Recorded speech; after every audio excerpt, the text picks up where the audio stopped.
ઘણા સખાઓ મિત્રોને મને પૂછતા હોય સાહેબ કે કોઈ જ્યોતિષે મને ગ્રહણ યોગ કીધો. કુંડળીમાં ગ્રહણ યોગ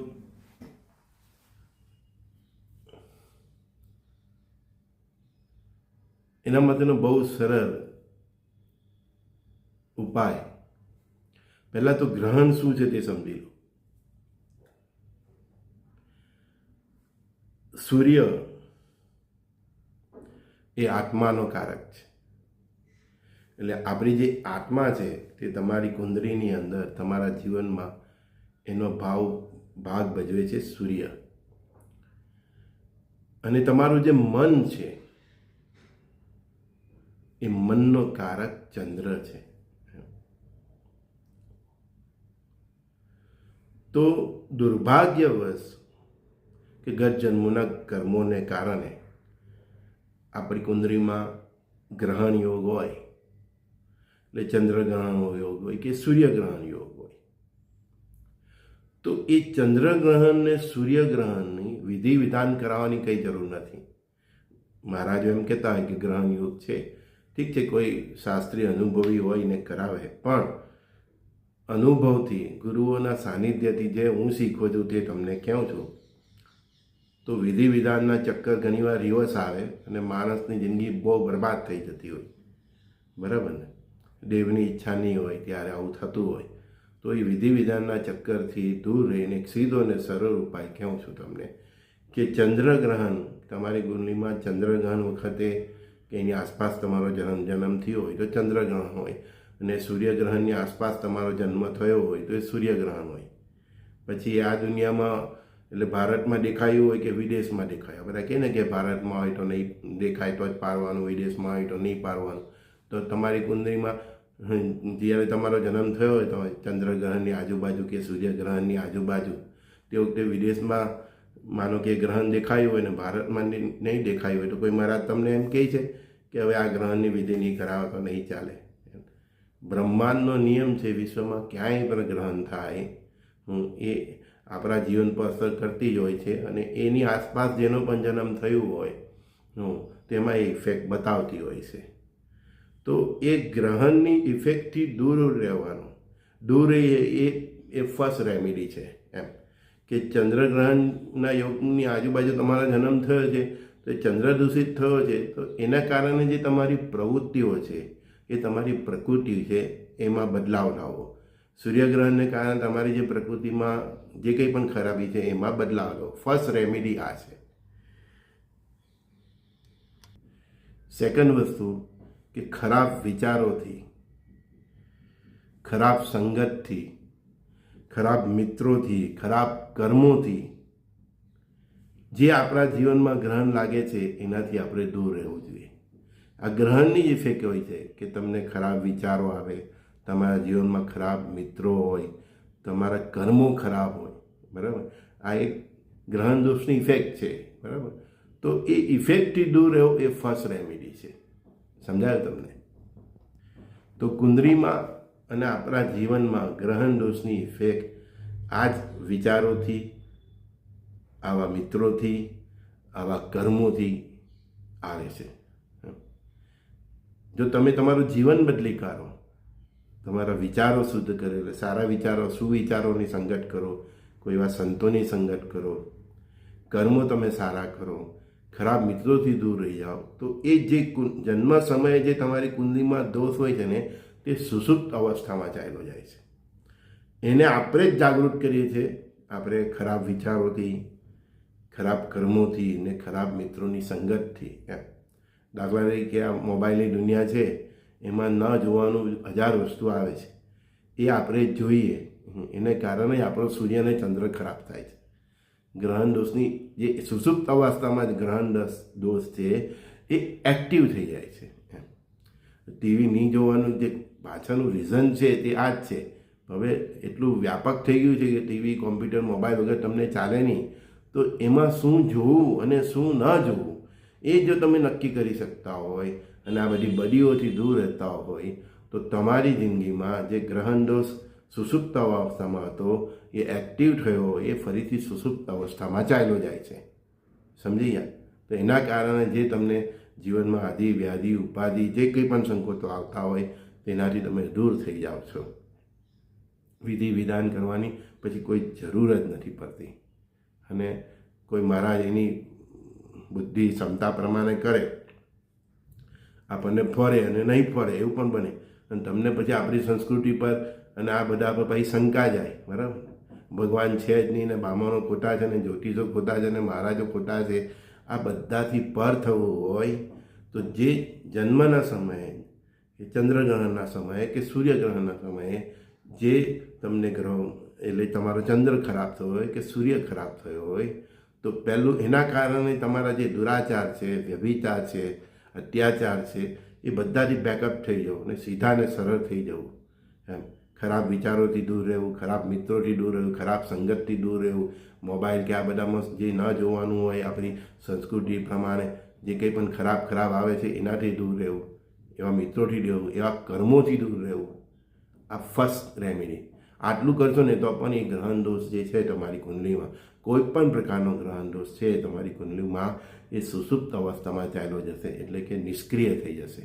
આ અનુભવની ગુરુ સાનિધ્યથી જે શીખેલા છે એ તમને આ ઉપાય કીધો ના બેસ્ટ ઉપાય છે.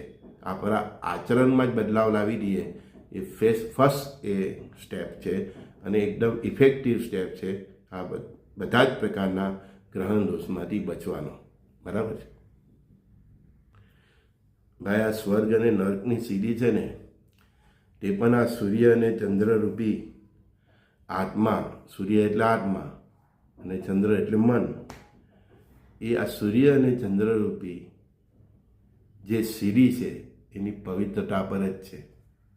તમને સ્વર્ગ મળશે કે નર્ક મળશે કે અહીં સ્વર્ગ જેવું જીવન, એ આ સૂર્યની પવિત્રતા એટલે કે તમારી આત્માની પવિત્રતા અને ચંદ્રની પવિત્રતા એટલે કે તમારા મનની પવિત્રતા, તેનાથી જ તમને અહીં અને ઉપરનું સ્વર્ગ, અહીં પણ સ્વર્ગ જેવું જીવન અને ભગવાનના સાનિધ્યમાં પણ સ્વર્ગ જેવું વેંકુટ કહે ને તે અપાવનાર આ સૂર્ય અને ચંદ્ર એટલે કે તમારા આત્મા અને તમારા મનની શુદ્ધિ પવિત્રતા એ એની મુખ્ય સીડી છે, મુખ્ય સેતુ છે.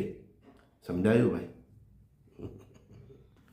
અને એની પવિત્રતા બગડી, ચંદ્ર ભલે ગમે એટલો સારો હોય, સૂર્ય ગમે એટલો કુંડળીમાં સારો હોય, અથવા જેને દુર્ભાગ્યથી ગત જન્મના કર્મોથી ચંદ્રગ્રહણ આજુબાજુ કે સૂર્યગ્રહણ આજુબાજુ જેમનો જન્મ થયો છે અને એને એ જ દિશામાં એ જ કર્મોથી જીવા, મેં તમને કીધું ખરાબ વિચારો, ખરાબ સંગત, બરાબર, ખરાબ કર્મો, પછી એને કોઈ જ્યોતિષ, કોઈ દેવ, કોઈ ગુરુ એને સુધારી શકતું નથી. એમાં સુધારો શક્ય જ નથી. એ દિશાનું તમારું જે જીવન છે એને જ તમારા જીવનને જ દિશા આપવી પડે. મારી પાસે આવનાર દરેક વ્યક્તિને, ખાલી આ ગ્રહણ દોષની વાત નથી કરતો, દરેક વ્યક્તિને હું આ રીતે જ એ ગ્રહના દોષમાંથી બચાવવાનો શ્રેષ્ઠ ઉપાય, કેમ કે ગ્રહ બગડો છે તો એ જે દિશામાં બગડેલો ગ્રહ લઈ જાય તે દિશામાં ન જવું, એટલે ઓટોમેટિક એ ગ્રહ શુદ્ધ થઈ જાય અને એ જ ગ્રહની પછી કૃપા થાય. આપણે ગ્રહના હું કામ બંધનમાં જકડાય? આપણે એના માટે ભગવાન આપણને વિવેક બુદ્ધિ આપી છે, ચિત્ત આપ્યું છે. ભજન કીર્તન પ્રભુના નામ સ્મરણથી આપણે આપણી આત્માને એટલી શુદ્ધિ તરફ લઈ જાઓ કે ગ્રહણ દોષ હોય તો પણ એ ઓટોમેટિક સુષુપ્ત અવસ્થામાં ચાલ્યો જાય. બરાબર? અને તે છતાં પણ જેમની પણ કુંડળીમાં ગ્રહણ દોષ છે એમને સૂર્યનું ગ્રહણ હોય ત્યારે પણ ચંદ્રનું ગ્રહણ હોય. હવે અહીંયા દેખાય નહીં દેખાય પંચાયતમાં નહીં ફરવાનું, કે બ્રહ્માંડમાં સૂર્યગ્રહણ છે એટલે એ તમારી કુંડલી પર ઇફેક્ટ થતું હોય. બરાબર? તમારી રાશિમાં હોય કે નહીં હોય, સૂર્યગ્રહણ હોય કે ચંદ્રગ્રહણ હોય, એ 2 કલાક 3 કલાક 4 કલાક હોય તો ત્યારે કોઈ પણ પાણી નહીં પીને કે ખોરાક નહીં લઈને શુદ્ધ થઈને બેસીને એક આસને અથવા શક્ય તેટલું તમારા ઈષ્ટદેવીને કુળદેવીનું નામ સ્મરણ કરવું. એમ કોઈ રોગી હોય તો તેને પાણી પીધા વગર નહીં ચાલે તો પીએ, ખાધા વગર નહીં ચાલે ખાય. બાકી સૂર્યગ્રહણ કે ચંદ્રગ્રહણ વખતે નિરાહાર રહીને જેટલું નામ સ્મરણ કરવામાં આવે એટલું આ ગ્રહણ દોષથી આપણે ધીરે ધીરે માઇક્રો લેવલ પરથી મુક્ત થતા જાય છે અને એનું હજારો ગણું પુણ્ય મળે છે. એ ઉપરાંત તમે તમારામાં જીવનમાં દેવોના દેવ દત્તાત્રેય ભગવાન એટલે ગુરુઓના ગુરુ દત્તાત્રેય ભગવાન મહાદેવ છે, એને નિત્ય જળ અભિષેક કરો, ગૌશાળા જાઓ. બસ આ એક રૂટીન લાઈફ કરો. જો આચરણ સુધારી દીધું, વ્યવહાર સુધારી દીધું, તમારું ચરિત્ર સુધારી દીધું, તમારી સંગત સુધારી દીધી, તમારા કર્મો સુધારી દીધા, તો તમે દરેક પ્રકારના ગ્રહણ દોષ કે કુંડળીના દોષથી તમે મુક્ત થઈ જાઓ છો. પછી કોઈ જ્યોતિષ પાસે જવાની જરૂર નથી, કોઈ નંગ કે કંઈ પહેરવાની જરૂર પડતી નથી, કોઈ માળા પર પહેરવાની જરૂર પડતી નથી. દેખો મેં કંઈ પહેરેલું છે?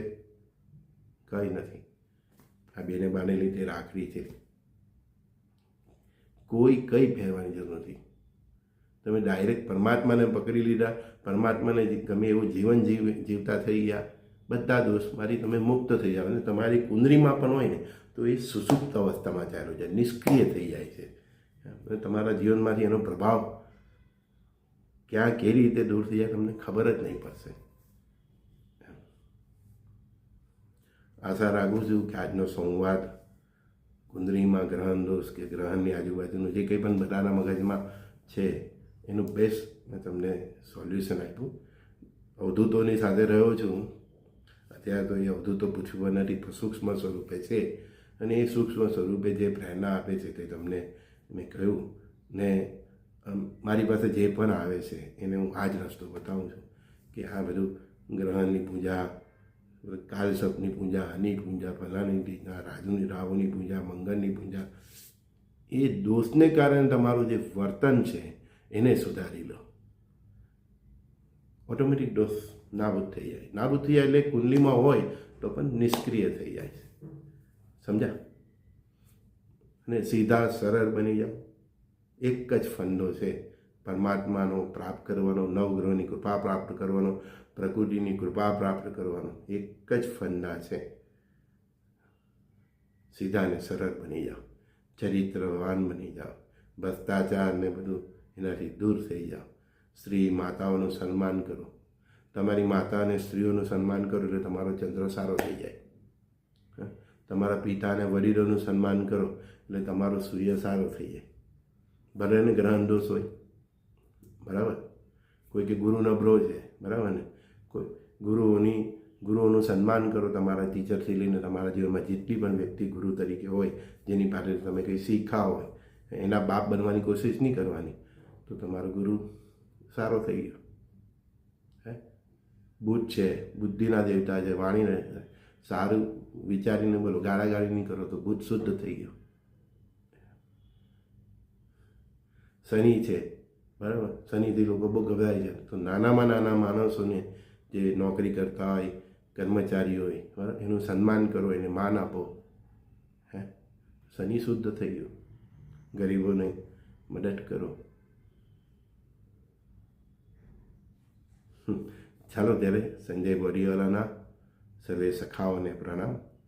અને કોઈને તે છતાં પણ પરેશાની હોય તો મારો નંબર તમને ફરીથી આપું છું, 7405323000, 7405323000. આ નંબર પર વોટ્સઅપ કરીને મારી સાથે સંવાદ કરી શકો છો. શ્રી ગુરુદેવ દત્ત.